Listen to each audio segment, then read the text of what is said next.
Design to code series के episode 4 में जो मैंने डिज़ाइन पिक किया वो बिहान से अगेन ड्रीम कंपनी है, जिसका एक कंप्लीट लैंडिंग पेज है। बट जो मैंने वीडियो को शॉर्ट रखने के लिए बनानी है चीज़, वो है nav bar and hero section. Hero section में आपके पास ये ड्रीम का एक कैपिटल सा टेक्स्ट है, जो कि आई थिंक ये थोड़ा सा चैलेंजिंग है। क्लैम्प के थ्रू इसको भी इम्प्लीमेंट करना है, एंड देन ग्रिड और फ्लेक्स के थ्रू ये नीचे वाला सेक्शन दोनों उसमें इम्प्लीमेंट होंगे, ग्रिड और फ्लेक्स यूज़ होंगे। इस डिज़ाइन में एक और इंटरेस्टिंग पार्ट ये है कि इसमें लाइट और डार्क मोड टॉगल भी है। ये अगर आपको नैव बार में नज़र आ रहा हो तो ये स्विच लगा हुआ है। ये स्विच मैं नहीं बनाऊंगा, क्योंकि ये स्विच जो है वो खुद एक इंटरेस्टिंग चीज़ है जिस पे टाइम लग सकता है। तो मैं गेट इन टच पे ही टॉगल इम्प्लीमेंट कर दूंगा, जिससे लाइट और डार्क मोड स्विच होगा। ये इसका डार्क मोड भी आप डिज़ाइन में देख सकते हो। इसमें सी एस एस वेरिएबल्स के थ्रू मैं इजी, जो मेरे नज़र में सबसे इजी इम्प्लीमेंटेशन है ना लाइट और डार्क मोड के स्विच करने की, वो मैं दिखाऊंगा आपको। इसमें थोड़ी सी आपकी जावास्क्रिप्ट यूज़ होगी, क्योंकि वो तो कंपलसरी है। अगर आप कोई क्लिक इवेंट ऐड करना चाह रहे हो तो वो जावास्क्रिप्ट के थ्रू ही होता है। मैं पहले प्रोजेक्ट के बारे में थोड़ा सा बता देता हूँ। ये नॉर्मल HTML स्ट्रक्चर है मेरा। इसमें एक style dot C S S की फ़ाइल है, इस पर मैं आता हूँ। इसमें कुछ चीज़ें मैंने पहले से ऐड की हुई हैं। मेन डॉट जे एस है जिसमें जावास्क्रिप्ट आएगी, ये करंटली एम्प्टी है। मेन डॉट जे एस के अलावा एसेट्स में दो एरोज़ हैं, जो कि एक आपको ये एरो नज़र आ रहा होगा बॉटम सेक्शन पे, और एक गेट इन टच वाले बटन के साथ एक एरो है। ये थोड़े डिफरेंट किस्म के एरो हैं। एक को मैंने एरो नैरो राइट कह दिया और एक को एरो राइट कह दिया। अब स्टार्ट करते हैं। मैं बॉडी में पहले मेन डॉट जे एस की फ़ाइल को लिंक कर लेता हूँ। करंटली इसमें कुछ नहीं हो रहा, just main dot J S को लिंक कर रहा हूँ। मेन डॉट जे एस में अभी कोई कोड नहीं है, सो इसको भी फ़िलहाल छोड़ देते हैं। यहाँ पे मैं वही अपना same boiler plate main container बना लेता हूँ, और इसमें मैं कुछ लिख देता हूँ ताकि प्रोजेक्ट स्टार्ट हो जाए। अच्छा, प्रोजेक्ट रनिंग में स्टाइल्स अप्लाइड नहीं है, क्योंकि आप देख रहे हो कि पैडिंग है टॉप टू बॉटम पे। तो मैं स्टाइल्स भी लिंक कर लेता हूँ। अच्छा, स्टाइल्स इम्प्लीमेंट हो गए हैं, तो वो बैकग्राउंड जो है वो डार्क हो गया। हम पहले स्टाइल्स पे ही आ जाते हैं। स्टाइल्स में क्या हो रहा है, मैंने तीन किस्म के यहाँ पे चीज़ें लिखी हैं। पहली चीज़ है रूट। रूट डायरेक्टरी, जहाँ पे आप वेरिएबल डिक्लेयर करते हो CSS के। ये तो मैंने आपको लास्ट वीडियो में भी बताया था कि कैसे करते हैं। इसमें एक और कोमा के साथ मैंने डॉट लाइट लिखा हुआ है। डॉट लाइट से मुराद है कि मैं रूट जो HTML आपका होता है, मैं आपको दिखाता हूँ, एक मिनट। ये जो HTML आपका रूट एलिमेंट है, इसके अंदर मैं एक क्लास ऐड कर रहा हूँ, जो कि होगी लाइट या फिर डार्क। तो जब इसके अंदर रूट के अंदर होगी, तो मैं रूट डॉट करके उसको सिबलिंग क्लास को सिलेक्ट कर रहा हूँ। रूट से मुराद HTML है, और रूट डॉट लाइट से मुराद है कि उसकी सिबलिंग क्लास। जब मैं ये इम्प्लीमेंट कर लूँगा तो उसके बाद आपको ये ज़्यादा मैं HTML डेव टूल्स के थ्रू थोड़ा ज़्यादा आइडिया दे दूँगा। तो लाइट जो है वो डिफ़ॉल्ट है। मैंने इसमें कमेंट भी किया हुआ है, automatic manual dark light mode. By default जब आपकी ऐप स्टार्ट होगी तो आपका ये डिफ़ॉल्ट होता है। रूट एलिमेंट पे जो वेरिएबल्स आपने डिक्लेयर किए होते हैं वही डिफ़ॉल्ट होते हैं, जो कि हैं लाइट मोड वाले। इसमें मैंने लाइट क्लास भी ऐड कर दी है कि अगर यूज़र जब बटन पे क्लिक करेगा तो फिर वो ये वाली सिलेक्टर को नहीं सिलेक्ट कर रहा होगा, वो फिर इसमें रूट में लाइट जो क्लास है वो ऐड कर रहा होगा। तो इन दोनों के स्टाइल्स एग्जैक्टली सेम होंगे। ये अगेन जावास्क्रिप्ट में जब मैं कर रहा हूँगा तो आपको ज़्यादा समझ आएगी। देन है रूट डॉट डार्क, जिसमें डार्क क्लास अगर रूट में एडिड है तो ये वाले वेरिएबल स्विच हो जाएंगे, जो कि इसमें सिर्फ टेक्स्ट मोड कलर स्विच नहीं हो रहा, बट बॉडी और कंटेनर का कलर स्विच हो रहा है। जो कि बॉडी है बैकग्राउंड ब्लैक हो जाएगा, और कंटेनर का कलर भी थोड़ा सा ब्लैक है। वो कंटेनर मैं आपको बताता हूँ कौन सा है। देन ये थर्ड चीज़ है जो कि मीडिया क्यूरी है, prefer colour scheme dark. Like अगर आपके सिस्टम में डार्क मोड एक्टिव है, तो आप जब ब्राउज़र या कोई और ऐप ओपन करोगे जिसमें डार्क मोड सपोर्टेड है, तो वो ऑटोमेटिकली डार्क मोड पे शिफ्ट हो जाएगी। तो ये मीडिया क्यूरी सिर्फ वो काम कर रही है। अगर सिस्टम पहले से डार्क मोड पे है, तो रूट के वेरिएबल्स को डार्क मोड पे ही शिफ्ट कर दे। तो ये ऑटोमेटिक मीडिया क्यूरी वाला काम है, ये इधर हम क्लिक पे कुछ काम नहीं कर रहे। जो क्लिक पे काम हो रहा है वो है रूट डॉट डार्क, जिस पे क्लिक पे मैं डार्क क्लास ऐड करूँगा रूट पे, और क्लिक पे मैं लाइट क्लास ऐड करूँगा रूट के अंदर। ये दोनों आपके ऑटो मैनुअल दोनों हैं, और ये ऑटोमेटिक है जो कि सिस्टम के थ्रू डिटेक्ट करता है। अगर डार्क उसे नहीं मिलता तो फिर आपका रूट बाय डिफ़ॉल्ट जो है लाइट पे शिफ्ट हो जाएगा। आपको दूसरी मीडिया क्यूरी लिखने की ज़रूरत नहीं है लाइट के लिए अलग से, जस्ट इसके थ्रू एक के ही थ्रू हैंडल हो जाता है। इसके बाद आपके वही सेम कैजुअल स्टाइल्स, HTML और बॉडी पे मैंने फ़ॉन्ट फैमिली अप्लाई की है। बैकग्राउंड कलर जो है वो बॉडी का वेरिएबल के थ्रू इम्प्लीमेंट हुआ है। यहाँ पे आपने हैशेस नहीं लिखने ये वाले, क्योंकि आप जब dark mode light mode shift करोगे तो इन वेरिएबल्स के थ्रू ही वो सब कुछ होगा। जब ये एक दफ़ा वेरिएबल ही बदल जाएगा यहाँ पे डार्क मोड में, तो ये ऑटोमेटिक बैकग्राउंड कलर यहाँ पे पिक कर लेगा वो वाला वेरिएबल। अब स्टार्ट करते हैं। यहाँ पे मेन के अंदर मैं नैव बार बना लेता हूँ। इसमें पहले एक और चीज़ मैं कर लेता हूँ, क्योंकि मैंने स्टाइल्स में मोंटसेराट जो फॉन्ट फैमिली इस डिज़ाइन में यूज़ हो रही थी वो अप्लाई की है, तो वो मेरे पास नहीं है। इंडेक्स और HTML में मैं वो इंपोर्ट कर लेता हूँ गूगल से।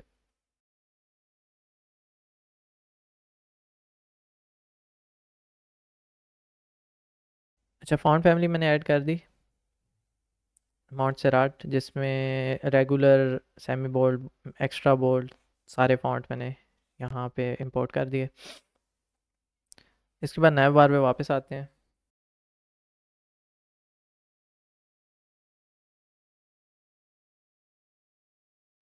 नैव बार में मैंने क्या चीज़ें की अगर मैं डिज़ाइन दिखाऊं तो नैव बार में आप एक तो लोगो है, देन गेट इन टच का बटन है, और मिडल में ही आपके पास स्विच है। स्विच मैं नहीं बना रहा। अगर आपने स्विच भी ऐड करना है तो आप इस डिव और बटन के दरमियान स्विच ऐड कर दें, तो जो कंटेंट है वो वैसे भी फ्लेक्स होगा, स्पेस बिटवीन होगा, तो वो ऑटोमेटिक सेंटर में एडजस्ट हो जाएगा। मैंने वो ऐड नहीं किया क्योंकि वो थोड़ा सा कॉम्प्लेक्स डिज़ाइन है, उसके लिए आपको थोड़ी सी वीडियो शायद लंबी हो जाए, इस वजह से मैंने ऐड नहीं किया। इसके बाद इसकी स्टाइलिंग पे आते हैं। अभी करंटली इसमें क्या हो रहा है, ये जस्ट इतना सा व्यू आ रहा है जो कि बिल्कुल नहीं सही। Style dot C S S में पहले तो ये डार्क मोड में ख़त्म करता हूँ, जो प्रेफर डार्क स्कीम है वो मैं लाइट कर देता हूँ बाय डिफ़ॉल्ट। अगर ये करता हूँ तो आपका ये यहाँ से भी आपको लाइट और डार्क मोड समझ आ रहा होगा। पहले मेन कंटेनर से शुरू करते हैं। मेन कंटेनर में मैंने मैक्स विथ 1350 रखी है। 1350 कोई ज़रूरी नहीं है, आप 1400 रख सकते हो। जैसे ये डिज़ाइन है, डिज़ाइन में अगर आप देखो लेफ़्ट और राइट पे स्पेसिंग है जो कि पूरी ऐप में कंसिस्टेंट है। तो आप इसको जो मेन कंटेनर है जो कि पेज का पूरा कंटेनर है उसी को मैक्स विड्थ इतनी दे दो। या इससे एक और बेटर वर्जन ये है कि मेन कंटेनर को आप ना दो, नैव बार के अंदर एक और कंटेनर बना लो जिसको आप ग्लोबली यूज़ कर सको। जैसे पिछली वीडियो में अगर आपने वो चीज़ देखी होगी तो आपको आइडिया होगा। मैंने यहाँ पे मैक्स विड्थ को मेन कंटेनर को ही मैक्स विड्थ दे दी है, तो सारा कंटेंट जो है वो सेंटर हो रहा है, और लेफ़्ट और राइट पे आपकी पैडिंग है। जैसे यहाँ पे देखो तो ये मैक्सिमम यहाँ तक जाएगा। मेरी स्क्रीन वही 1900 पिक्सल है, तो लेफ़्ट और राइट से आपकी कम हो जाएगी, क्योंकि ये मैक्स अपनी 1350 तक ही जा रहा है, उससे ज़्यादा नहीं जा रहा। तो लैपटॉप पे आपको कुछ इस तरह का व्यू आ रहा होगा जो भी ये नज़र आ रहा है। पैडिंग लेफ़्ट और राइट मैंने इसलिए दी है ताकि मोबाइल व्यू पे आपके पास पैडिंग लेफ़्ट और राइट थोड़ी सी रहे, क्योंकि चीज़ें काफ़ी स्क्रीन के अंदर एडजस्ट हो जाती हैं अगर पैडिंग ना दो तो बेटर है कि आप 1 रैम की पैडिंग लेफ़्ट और राइट पे दे दो। नैव बार में पैडिंग ऐड हो रही है top to bottom. Border bottom में मैंने कलर, टेक्स्ट मोड कलर, अब मैं वेरिएबल्स ही यूज़ कर रहा हूँ, मैंने हैशेस कहीं पे आगे यूज़ नहीं किए। क्योंकि अगर आप थीम की बात करते हो और डार्क और लाइट मोड वाला काम आपने करना है, तो बेस्ट प्रैक्टिस आपकी ये है कि आप वेरिएबल्स बना के और टोटली ऐप में बस वो यूज़ करो। तो जहाँ पे कलर यूज़ हो सकता है मैंने उसकी जगह वेरिएबल यूज़ किया। कंटेंट, जैसे मैंने आपको बताया था कि मैं इसको फ्लेक्स करूँगा, flex align item centre justify content space between, तो ये दोनों लोगो और बटन कॉर्नर्स में चले गए। लोगो को मैंने H1 नहीं यूज़ किया, क्योंकि लोगो H1 जो होता है वो आपकी स्क्रीन का पहला टाइटल होता है, तो टेक्निकली ये टाइटल नहीं है आपका, ये आपका लोगो है। यहाँ पे इमेज आ सकती है, या फिर आप इसको डिव बना दो। मैंने डिव बना दिया। इसका एक कलर है, फॉन्ट वेट है और फॉन्ट साइज़ है। सेकेंडरी बटन जो कि गेट इन टच वाला बटन है, इसको मैंने गेट इन टच बटन क्यों नहीं कहा? सेकेंडरी बटन से मुराद है कि मैं इस बटन को आगे भी कहीं यूज़ कर सकता हूँ। मैंने अगर ऐप में कहीं यूज़ करना है तो मैंने इसको ग्लोबल क्लास बना दिया है। यहाँ पे आप गौर से देखो तो मैंने नैव बार का सिलेक्टर इसके पीछे नहीं लगाया। इसको ना लगाने की वजह यह है कि आप इसको आगे भी कहीं भी यूज़ कर सकते हो। ये पूरी ग्लोबल एक क्लास है। जब भी आपने ग्लोबल क्लास डिफाइन करनी है उसके पीछे सिलेक्टर नहीं लगता, क्योंकि ये आप बिना सिलेक्टर के मतलब ये पूरी ऐप में यूज़ हो रही है। इसमें स्ट्रेट फॉरवर्ड स्टाइल्स हैं, कोई इतनी ख़ास चीज़ नहीं है। Border, display flags, line item centre, ये एरो और इसके लिए है क्योंकि टेक्स्ट और एरो दोनों अलग चीज़ें हैं। बटन के अंदर आप देखो स्पैन है और एसवीजी है, तो इन दोनों को फ्लेक्स कर दिया। लाइन आइटम सेंटर, गैप है इनके दरमियान। अगेन मैंने मार्जिन नहीं यूज़ की एसवीजी के साथ और टेक्स्ट के साथ। फ्लेक्स जब भी यूज़ करो तो आप गैप यूज़ कर सकते हो। Outline, none, padding, background colour. थोड़ी सी एक चीज़ है, बैकग्राउंड कलर ट्रांसपेरेंट मैंने रखा हुआ है। अगर ये नहीं रखता तो इसका डिफ़ॉल्ट जो कलर है वो वाइट होता है। इसके होवर पे मैंने, इसमें कुछ खास और चीज़ नहीं है। कलर है ट्रांजिशन, जो इसके ऑल मैंने की हुई है क्योंकि इस पर ट्रांजिशन एसवीजी पे भी लगेगी। और होवर पे मैंने इसका बैकग्राउंड भी थोड़ा सा शिफ्ट किया। एसवीजी जो है उसको सिलेक्ट इस तरह किया, स्ट्रोक और ट्रांजिशन। अब एसवीजी की अपनी ट्रांजिशन है क्योंकि एसवीजी के होवर, एसवी बटन के होवर पे मैंने एसवीजी को शिफ्ट करना है, तो एसवीजी को अपनी ट्रांजिशन चाहिए। यहाँ पे ऑल के बजाय आप अगर ट्रांसफॉर्म कर दो तो ज़्यादा बेटर है। ऑल तो आप कर नहीं रहे, एक ही काम कर रहे हो, तो उसी के लिए आप ट्रांजिशन रखो अपनी। होवर पे ये कैसे चल रहा है? सेकेंडरी बटन के होवर पे पहले तो बैकग्राउंड चेंज हो रहा है, वो बटन का पूरे का अपना है। लेकिन आप सेकेंडरी बटन के ओवर पे एसवीजी को अगर इधर उधर करना चाह रहे हो तो उसके ओवर के आगे एसवीजी मेंशन करो और उसको स्टाइल्स दे दो जो भी उसके होवर पे होने चाहिए, तो ये आपका बटन रेडी हो जाएगा। इसके बाद नेक्स्ट चीज़ पे आते हैं। हीरो सेक्शन के अंदर जो मेरे पास चीज़ें हैं वो है एक H1 है, उसके बाद 2 कॉलम लेआउट है आपके पास। व्हाट वी डू वाला सेक्शन ये है, और ये वाला सेक्शन आपकी थोड़ी सी ज़्यादा स्पेस ले रहा है, तो यहाँ पे ग्रिड्स थोड़ी सी कॉम्प्लिकेटेड भी हो जाएंगी। जो आपका राइट कॉलम है इस बॉक्स के अंदर, आपका बैकग्राउंड थोड़ा सा डिफरेंट है, जिसको मैंने वो कंटेनर बैकग्राउंड वेरिएबल में रखा हुआ था। ये बैकग्राउंड ब्लैक में डिफरेंट है और इसमें पर्पल स्क्रीन पे डिफरेंट है। इसके अंदर जो चीज़ें आपको नज़र आ रही हैं, ऊपर वाला सेक्शन और नीचे वाला सेक्शन दोनों में चीज़ें फ्लैक्स हुई हुई हैं, तो आपकी ग्रेड भी यूज़ होगी, फ्लैक्स भी यूज़ होगी। इसको मैं इम्प्लीमेंट करना शुरू करता हूँ।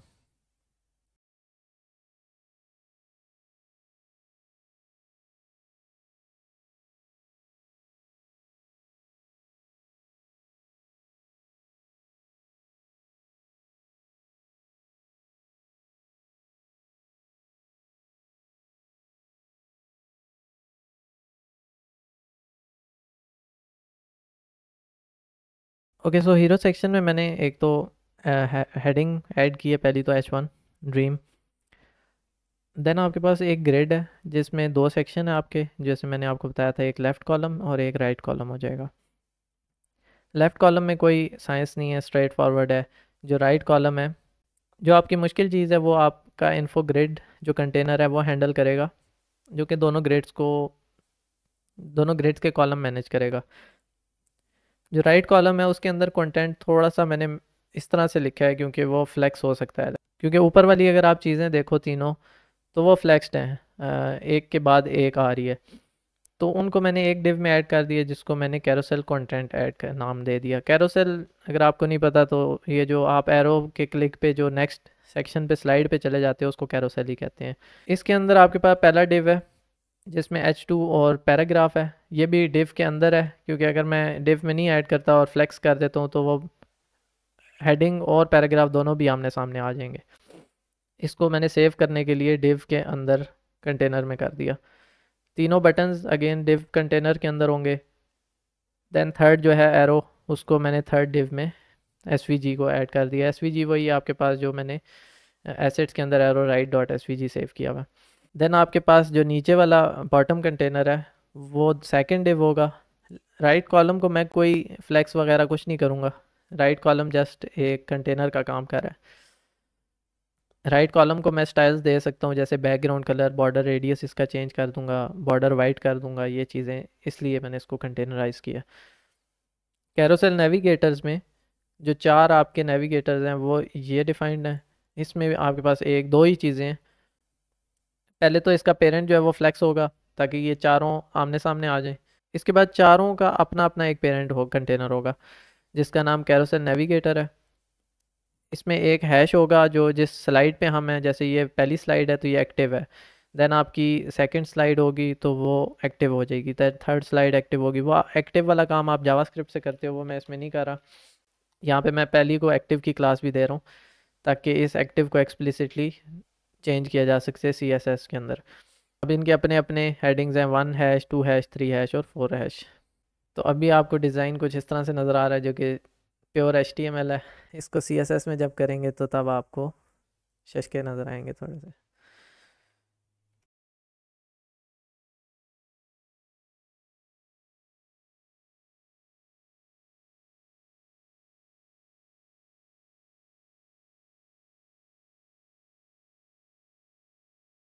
अच्छा, यहाँ तक मैं आपको डिफ़ाइन कर देता हूँ मैंने क्या चीज़ की है।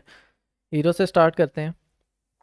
हीरो को एक टेक्स्ट कलर, मैंने टेक्स्ट कलर मोड दे दिया। अगर मैं ये नहीं देता तो आपका बाय डिफ़ॉल्ट ब्लैक कलर आ जाता है टेक्स्ट का। तो पूरे हीरो सेक्शन में मैंने वाइट कर दिया है। आप इस कलर को मेन कंटेनर पे भी दे सकते हो जो कि पेज का कंटेनर है, ताकि वो हर टेक्स्ट को कलर चेंज कर दे। मैंने जस्ट ज़्यादा कंट्रोल के लिए ये रखा हुआ है। अगर आपको आगे जाके टेक्स्ट का कलर चेंज करना पड़ जाए किसी सेक्शन में तो आपको फिर एक्सप्लिसिटली करना पड़ेगा, पर दोनों सिचुएशंस में फ़ाइन है। हीरो के अंदर मैंने टाइटल को फॉन्ट साइज़ दिया है। अब यहाँ पे एक इंटरेस्टिंग आपको ये नज़र आ रहा होगा ग्रेटर देन सिंबल। इस सिंबल का मतलब ये है कि जो फॉलोइंग हीरो के अंदर जो भी चाइल्ड एलिमेंट्स हैं उनमें जो हीरो के अंदर फॉलोइंग टाइटल में आ रहा है ना, लेट्स से कि ये हीरो सेक्शन है, इसके अंदर ये टाइटल क्लास है और इसी तरह की टाइटल क्लास अगेन ये H2 के पास भी है अंदर कहीं पे, पर ये किसी और पेरेंट का चिल्ड्रन है और उसके अंदर नेस्टेड काफ़ी ज़्यादा और डिफरेंट उसके पेरेंट्स हैं और वो यहाँ पे है। और ये जो हीरो सेक्शन के डायरेक्ट बाद में जो टाइटल की क्लास आई है जो जिसका पेरेंट डायरेक्ट हीरो सेक्शन है, तो इस टाइटल को सिलेक्ट करने के लिए मैंने ये सिलेक्टर यूज़ किया जो कि सिर्फ इसी टाइटल को सिलेक्ट करेगा, बाकी किसी टाइटल को सिलेक्ट नहीं करेगा। नेस्टेड जो चिल्ड्रन में टाइटल की क्लास है उसको वो सिलेक्ट नहीं करेगा। अगर मैं ये हटा देता हूँ तो वो जितने टाइटल चिल्ड्रन हैं हीरो के उन सब को एडिट कर देगा। अब ये आपको नज़र आ रहा होगा, इसका भी टेक्स्ट उसने चेंज कर दिया ब्रीफ का, क्योंकि उसकी भी क्लास टाइटल थी। और ये अगर मैं करता हूँ तो वो जस्ट अपने फॉलोइंग जो नेक्स्ट आ रहा था उसकी सिर्फ चेंज करेगा। ओके, इस पे क्लैंप ऐड हुआ हुआ है। क्लैंप में आपके पास मिनिमम है, मैक्सिमम है और 24 व्यू पोर्ट हाइट के विड्थ के हिसाब से वो एडजस्ट हो जाएगा। जैसे अगर मैं स्मॉल स्क्रीन्स पे जाता हूँ तो ये ड्रीम आपका छोटा होता जा रहा है और ये आपकी नज़र आ रहा होगा आपको। इन्फो ग्रिड मेन चीज़ आपकी ये है। जो नीचे वाले दो सेक्शन है उनको मैंने ग्रिड किया, डिस्प्ले ग्रिड, और ग्रिड टेम्पलेट कॉलम्स में मैंने रिपीट 12 1 FR किया है। इसका मतलब है कि 12 कॉलम, जितने भी कॉलम्स हो, टोटल कॉलम 12 होते हैं आपके पास एक लेआउट के, उन सारे कॉलम्स बना दो और उनको 1 FR दे दो। इनके दरमियान गैप है। मैं इस पे वापस आता हूँ 2 मिनट में, आपको डेव टूल से थोड़ा सा एक आइडिया दे देता हूँ।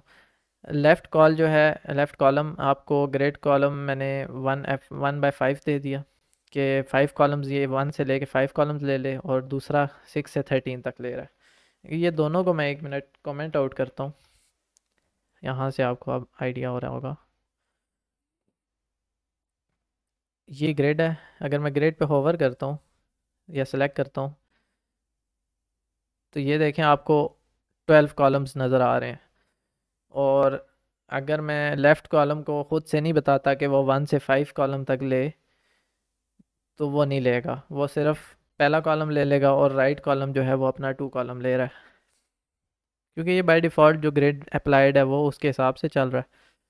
जितने चाइल्ड होंगे वो उतनी अपनी अपनी ले लेंगे। लाइक एक ये पहला चाइल्ड लेफ़्ट कॉल था तो वो पहला कॉलम ले रहा है, राइट कॉलम जो दूसरा चाइल्ड था वो दूसरा कॉलम ले रहा है। अगर तीसरा होता तो वो थर्ड कॉलम ले लेता, अगर जब तक मैं इन्हें खुद नहीं बताता।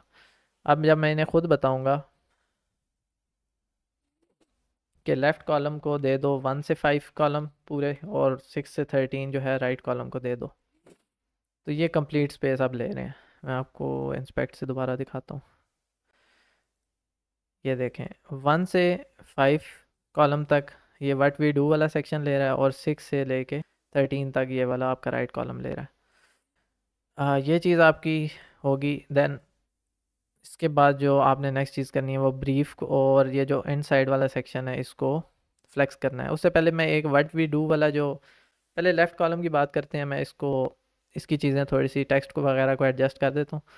जो व्हाट वी डू वाली क्लास है, आपको इन चीज़ों से खुद अंदाज़ा हो जाना चाहिए कि ये जो हेडिंग है ये आपकी आगे भी यूज़ हो सकती है। ये इस तरह की हेडिंग है।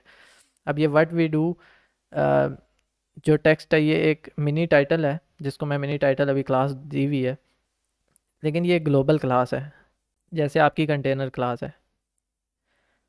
आप लाइक एक डिज़ाइन पे या पेज पे जब काम कर रहे होते हो तो आपको अंदाज़ा हो जाता है कि कौन सी चीज़ रिपीट में दोबारा यूज़ होगी, तो आप उसको ग्लोबल क्लास बना देते हो। ये स्ट्रेट फॉरवर्ड फार्मूला है। अब मैं इस मिनी टाइटल को ग्लोबल क्लास बना दूंगा ताकि ये पेज में आगे जाके कहीं पे यूज़ होती है तो वो जस्ट मिनी टाइटल की क्लास दूंगा और वो ऑटो स्टाइल्स एडजस्ट हो जाएंगे उसके साथ, क्योंकि वो तो ग्लोबल क्लास है।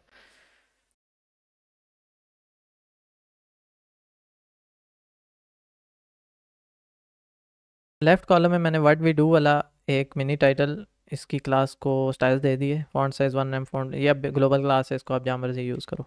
इसके बाद जो आपकी डिस्क्रिप्शन की क्लास है उसको भी मैंने फ़ॉन्ट साइज़ और फ़ॉन्ट वेट, पैडिंग टॉप और लाइन हाइट ऐड कर दिया थोड़ा सा डिज़ाइन के अकॉर्डिंगली।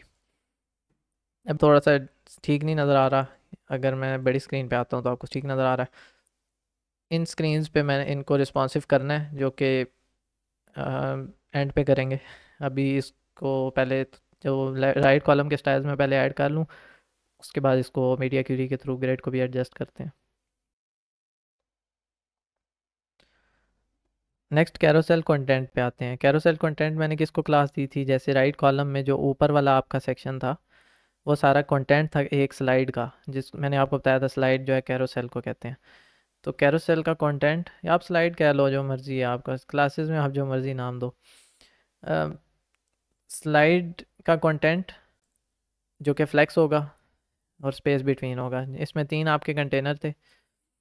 ये एक ब्रीफ वाला कंटेनर है, देन आपके पास ये बटन्स हैं और एरो है एक। अगर मैं थोड़ी सी बड़ी स्क्रीन पे आता हूँ पहले तो तब आपको ये ठीक से नज़र आ रहा होगा जैसे डिज़ाइन में आपके पास।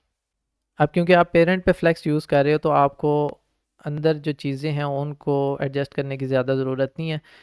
मुझे पैडिंग इनकी चेंज नहीं करनी, मुझे इनके दरमियान गैप एडजस्ट नहीं करना, वो पेरेंट खुद ही कर रहा है क्योंकि वो फ्लेक्स पे है। अब इसके अंदर जो टाइटल वाली क्लास है ये ब्रीफ की क्लास है, इसको मैंने font size, font weight, padding add की है और कुछ भी नहीं किया। अब कैरोसेल कंटेंट के अंदर डिस्क्रिप्शन को मैक्स वेट 400 देने का मकसद ये है कि क्योंकि आपके तीनों आइटम फ्लेक्स हैं, अगर मैं इसे 400 नहीं देता तो ये आगे काफ़ी ज़्यादा स्पेस जितनी बन रही होगी वो लेता जाएगा और इसकी वजह से बाकी कंटेंट जो है वो डिस्टर्ब हो जाएगा। आप बेशक विड्थ हटा के देख लो तो आपको थोड़ा सा अंदाज़ा हो जाएगा। इसके बाद सिलेक्टर्स हैं। सिलेक्टर्स क्या हैं, जो कलर, फॉन्ट्स और स्टाइल्स के बटन हैं तीनों, ये भी एक डिव में मैंने ऐड किए थे। सिलेक्टर्स की क्लास दी थी उसे। इसको फ्लैक्स, डायरेक्शन, कॉलम और गैप ऐड किया। इसमें फ्लैक्स क्यों मैंने यूज़ किया है, फ्लैक्स की ज़रूरत इस वजह से थी कि मुझे ये गैप चाहिए था।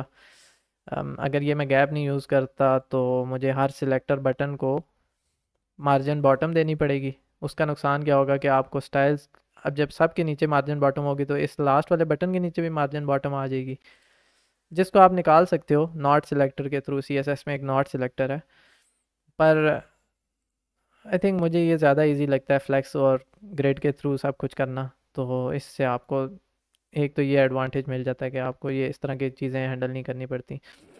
सिलेक्टर बटन में कुछ ख़ास नहीं है, अगेन स्ट्रेट फॉरवर्ड स्टाइल्स हैं। और आप चीज़ इसमें एक चीज़ नोट कर रहे हो कि मैं कोई वेरिएबल्स हर जगह पे यूज़ कर रहा हूँ कलर्स के लिए, क्योंकि आपने जब भी थीम स्विच करना है तो आपने ये याद रखना है कि वेरिएबल्स हर जगह पे अप्लाई होने चाहिए। फिर सिलेक्टर बटन के होवर पे थोड़ा सा आपको कलर चेंज होता हुआ नज़र आ रहा होगा बैकग्राउंड का, वो भी मैंने ऐड कर दिया। एरो जो है, एरो आपका ये लास्ट एलिमेंट है इस सेक्शन का, इस पे भी मैंने थोड़े से स्टाइल्स ऐड किए हैं। एरो क्योंकि पेरेंट कंटेनर एसवीजी का, और इस पे border radius padding display grade place item centres, अगर ये नहीं मैं करता तो वो एरो थोड़ा सा ऊपर कॉर्नर पे चला जाता है।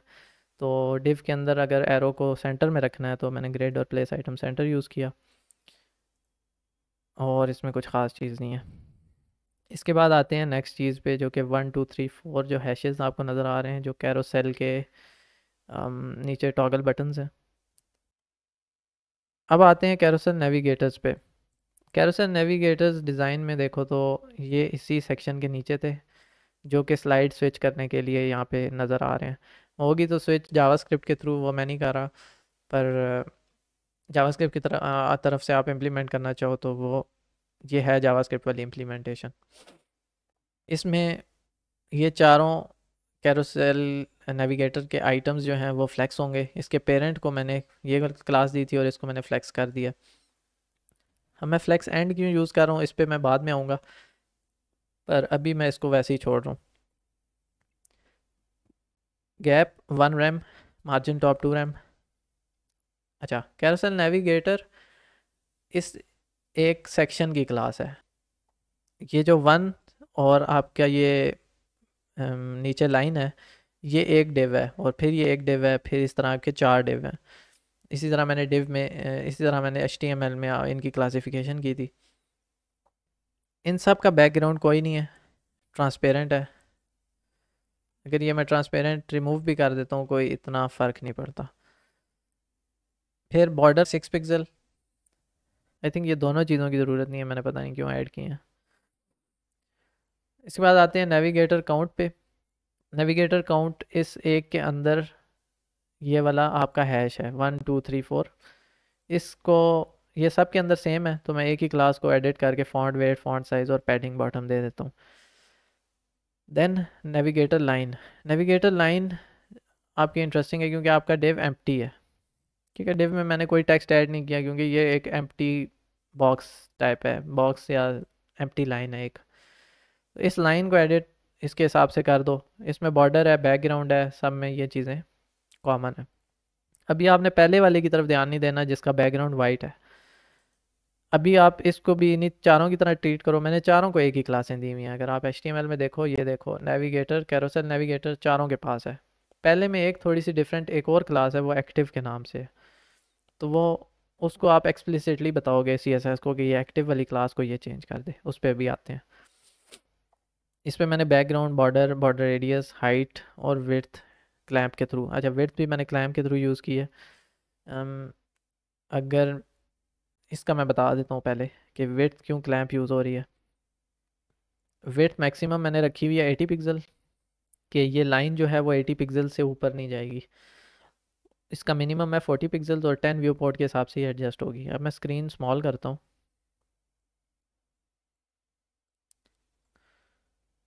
तो आपको नज़र आ रहा होगा कि ये लाइन की विड्थ 40 पिक्सल पे जा रही है, वो मतलब 80 से नीचे जा रही है। ये आपकी 80 है और ये स्मॉल होगी। अभी आपको बहुत ज़्यादा डिफरेंस क्लियरली नहीं नज़र आ रहा, क्यों मैं ये यूज़ कर रहा हूँ। जब मैं इन दोनों ग्रेड्स को मीडिया क्यूरी के थ्रू एडजस्ट करूँगा तो आपको क्लियरली नज़र आएगा कि ये इसको एडजस्ट करना क्यों अच्छा है मोबाइल व्यू पे, और ये काफ़ी क्लीन नज़र आएगा। नेक्स्ट चीज़ है, इस लाइन के होवर पे मैंने थोड़ा सा बैकग्राउंड चेंज किया हुआ है, तो वो चीज़ मैंने ऐड की है। डिस्प्ले नन, इस पे आते हैं। क्योंकि आप चाहते हो कि पहला आपका हैश जब एक्टिव है तो वही नज़र आए, जब दूसरा एक्टिव होगा तो तब आपका 2 हैश नज़र आएगा और ये लाइन बैकग्राउंड चेंज कर देगी। तो जावास्क्रिप्ट की इम्प्लीमेंटेशन, अगर आपको जावास्क्रिप्ट की इम्प्लीमेंटेशन का यहाँ पे आइडिया नहीं है तो मैं वैसे बता देता हूँ कि ये एक्टिव क्लास यहाँ से रिमूव होगी। समझो कि मैं यहाँ पे क्लिक करता हूँ, आप जावास्क्रिप्ट पे क्या लिखोगे कि यहाँ पे इसके क्लिक पे चेक करें कि ये कहाँ पे क्लिक हुआ है। जब इसके क्लिक पे देखेगा कि वो इस लाइन पे क्लिक हुआ है तो वो इस लाइन से पहली वाली से एक्टिव रिमूव कर देगा क्लास को। जब वो रिमूव हो जाएगी क्लास, जब जैसे ही रिमूव होगी तो आपका बैकग्राउंड वाइट से ख़त्म हो जाएगा, 1 हैश आपका रिमूव हो जाएगा, और आपकी ये वाली क्लास में आप एक्टिव क्लास ऐड कर दोगे। ये जावास्क्रिप्ट की फंक्शनैलिटी मैं बता रहा हूँ आपको। ओके, यहाँ पे ये काफ़ी इंटरेस्टिंग चीज़ है। कैरोसेल नेविगेटर्स के अंदर मैंने नॉट की एक क्लास लगाई है। नॉट की क्लास क्या कर रही है, नॉट क्या करता है कि इसको इग्नोर करके बाकी क्लासेस सेलेक्ट कर लो। तो हम किसको इग्नोर कर रहे हैं? नॉट के अंदर मैंने कैरोसेल नेविगेटर की क्लास दी है और डॉट एक्टिव की क्लास दी है। तो वो तमाम एलिमेंट जिनके पास ये एक्टिव क्लास नहीं है उनका नेविगेटर काउंट सिलेक्ट करो, उनको डिस्प्ले नन कर दो। इससे ये होगा कि वो एलिमेंट्स जिनके पास एक्टिव की क्लास नहीं है, मतलब इन तीनों के पास नहीं है, इनका नेविगेटर काउंट डिस्प्ले नन हो जाएगा, तो वो गायब हो जाएगा। फिर इसी तरह जब आप जावास्क्रिप्ट से इसमें एक्टिव डालोगे दूसरे एलिमेंट में, पिछले वाले से वो एक्टिव जब रिमूव होगा तो पहले एलिमेंट से आप डिस्प्ले नन ऑटोमेटिक सीएसएस के थ्रू हो जाएगा एम्प्टी, और सेकंड एलिमेंट जब एक्टिव होगा तो इसकी खुद से खुद शो हो जाएगी वो काउंट। इसके बाद लास्ट लाइन में नेविगेटर लाइन को मैंने बैकग्राउंड दिया हुआ। ये आपका तकरीबन कंप्लीट हो गया, ये राइट सेक्शन भी और लेफ़्ट सेक्शन भी। अब आते हैं मीडिया क्यूरी पे, इसको रिस्पॉन्सिव, ग्रिड को रिस्पॉन्सिव कैसे करना है।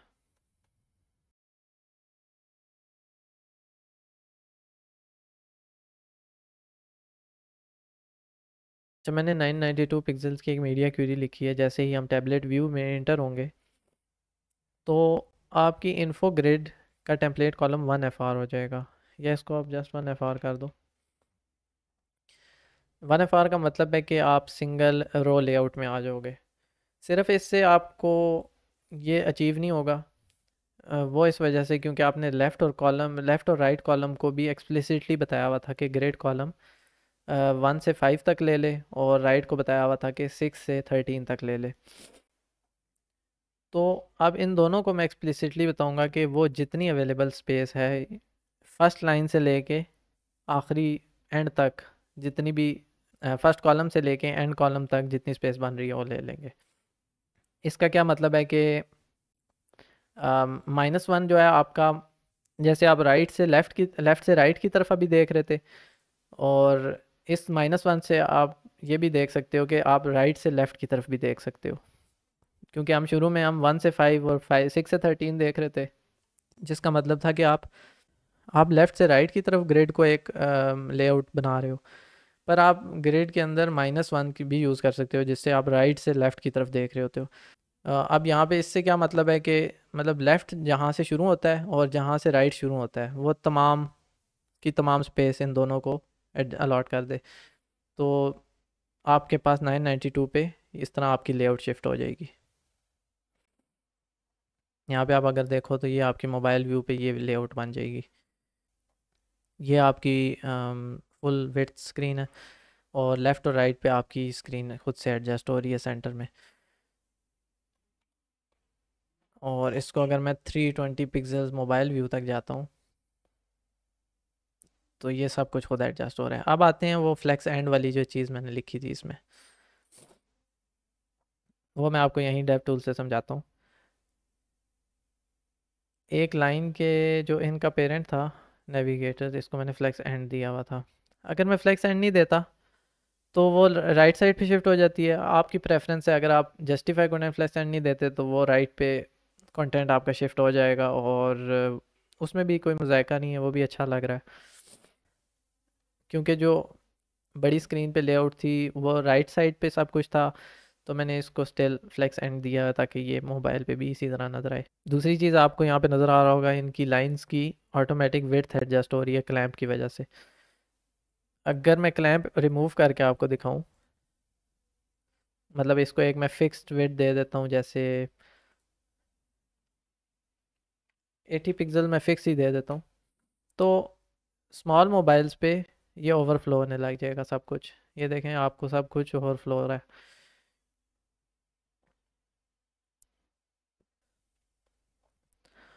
तो इस तरह के मामलों में आपको क्लैंप काफ़ी मदद दे सकता है। एक और चीज़ जो मैंने इसमें अलाइन आइटम्स फ्लेक्स एंड क्यों यूज़ किया था, अगर आप नेविगेटर्स पे हो और मैं फ्लेक्स एंड रिमूव कर दूं, इसको रिमूव करने से क्या होगा, क्योंकि इसके ऊपर टेक्स्ट नहीं है इन तीनों के ऊपर, इसके ऊपर तो है, इन तीनों के ऊपर टेक्स्ट नहीं है, तो ये अपनी फ्लेक्स स्टार्ट पे डिफ़ॉल्ट पोजीशन पे चले जाएंगे। पर मैं ये चाहता हूँ कि ये अपनी डिफ़ॉल्ट नीचे वाली पोजीशन, नीचे फ्लेक्स एंड पे रहें, और ऊपर जो टेक्स्ट है वो बेशक एम्प्टी हो, जो भी हो, क्योंकि वो तो जावास्क्रिप्ट के थ्रू फिर आना ही आना है उसने। अब इसकी जो डिफ़ॉल्ट हाइट थी, बाकी तीनों भी उसी हाइट के हिसाब से ये ले रहे हैं, हाइट ले रहे हैं। फ्लेक्स में आपके पास यही होता है कि एक जिस चाइल्ड की सबसे ज़्यादा हाइट होगी, बाकी तीनों जो भी साथ उसके सिबलिंग्स हैं या एलिमेंट्स हैं, उनकी हाइट भी एग्जैक्टली सिमिलर हो जाएगी। इसकी हाइट सबसे ज़्यादा है, तीनों ने उसी की हाइट ले ली, और उनके ऊपर जब कंटेंट नहीं था तो फ्लेक्स स्टार्ट की वजह से वो ऊपर शिफ्ट होगी लाइन, क्योंकि एक ही कंटेंट था उसके अंदर। मैं फ्लेक्स एंड यूज़ करता हूँ तो वो लाइन नीचे की तरफ अपनी बेस लाइन पे शिफ्ट हो जाएगी। तो डिज़ाइन आपका रेडी है। अब इसमें नेक्स्ट चीज़ जो एक बोनस के तौर पे थी वो है डार्क मोड। इस गेट इन टच बटन के ऊपर डार्क मोड में ऐड करूँगा। वैसे नाम इसका कुछ और होना चाहिए था।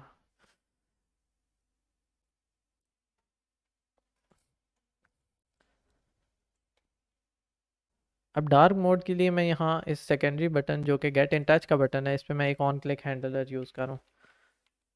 ऑन क्लिक एक फंक्शन ट्रिगर करेगा टॉगल डार्क मोड के नाम से। अभी ये फंक्शन एग्जिस्ट नहीं करता। ये फंक्शन जब अगर आपने स्क्रिप्ट के अंदर ये main dot J S amplify यहाँ पे एक्सप्लिसिटली बताया हुआ है, तो वो बटन यहाँ पे ख़ुद ऑटोमेटिक चेक करेगी एच टी एम एल के यहाँ पे एग्जिस्ट करता है या नहीं। तो उस बटन की फंक्शनैलिटी मैं यहाँ पे लिख देता हूँ। अच्छा, मैं टॉगल डार्क मोड की फंक्शनैलिटी थोड़ी सी बता देता हूँ कि if document dot document element dot class list dot contains light, इस लाइन, ये क्योंकि लाइन सब में यूज़ हो रही है, ये एग्जैक्टली क्या कर रही है कि आपका जो डॉक्यूमेंट एलिमेंट है या रूट एलिमेंट है, उसकी क्लास लिस्ट में चेक कर रही है कि लाइट क्लास मौजूद है।